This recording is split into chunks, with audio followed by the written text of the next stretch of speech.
Hi, this is Ryan Stanley. I chose Shirley Jackson's The Lottery for my comic. This is an adaptation of a short story which is illustrated beautifully by her grandson, Miles Hyman. As you can see, color and sensation right away in this book.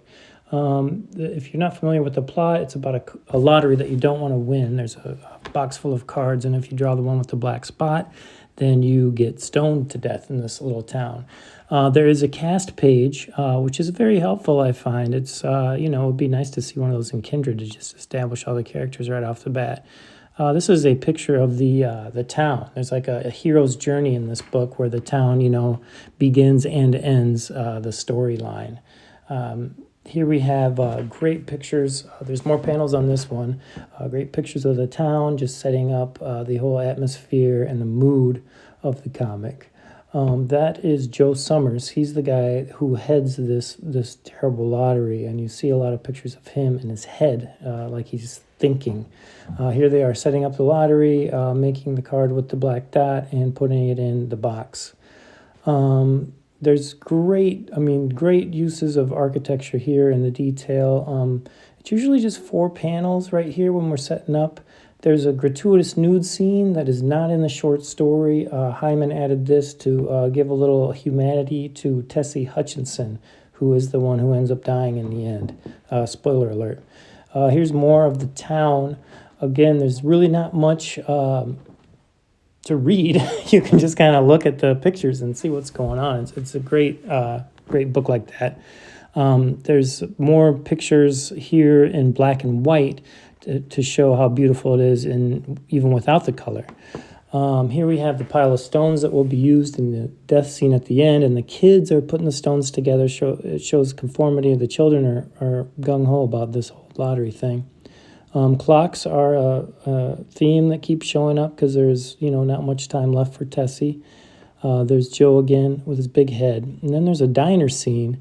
And this is when we get into the history. I know we've had a lot of history covered in nonfiction comics, but this one with the fiction comic, they do it a little differently. They show architecture again to show time and setting. And they use a lot of old photos of the town and the old lotto runners back in the day. There again is just a beautiful color sensation.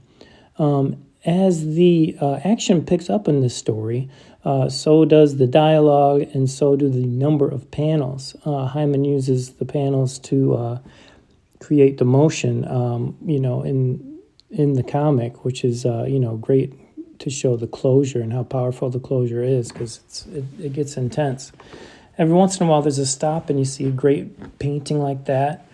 Here we are, we're still seeing who gets the black dot. Nobody has it. There's a great scene of all the hands in the air showing conformity and unity for this awful idea. And then the Hutchinson family ends up getting the dot. So now the next step in the process is they get rid of all the winning lotto tickets there, since they don't have the black dot. And then each member of the Hutchinson family has to draw a card. Like I said, the kids are really conforming to this. They're ready to draw one. Tessie ends up getting it out of the Hutchinson family. There's Joe Summers, calling the shots once again, focusing on him. And then they throw stones at her. There's blood right there. It's not a red blood like we've seen in a lot of comics. It's very, very muted tones. Very like an earth tone color of blood, which is an interesting choice. And there is Tessie in the mob, and she is dying. And then, it's over. So there's the town again, and they will be there next year for the next lottery. Going with Dare to Disappoint for comparisons here because of the history, which is kind of told in a casual way through old photos of Ataturk, like these here in the principal's office in the classroom. And then there's the brainwashing, and there's the conformity, and how the kids in the lottery are so eager to accept these ways, kind of like she is in Dare to Disappoint. Here's architecture in March, which is, great detail. Not half as much detail as the lottery, though. It really goes to show you the detail in the lottery. And then here we have architecture in Kindred. And architecture here is kind of used to frame each chapter, which is also telling of time and the way that the lottery did it. But overall, I'd say She and Her Cat has the best comparisons here to the lottery because you don't really have to read that much to get what's going on. And the number of panels are about the same. And both are great examples of how setting can show both place and time.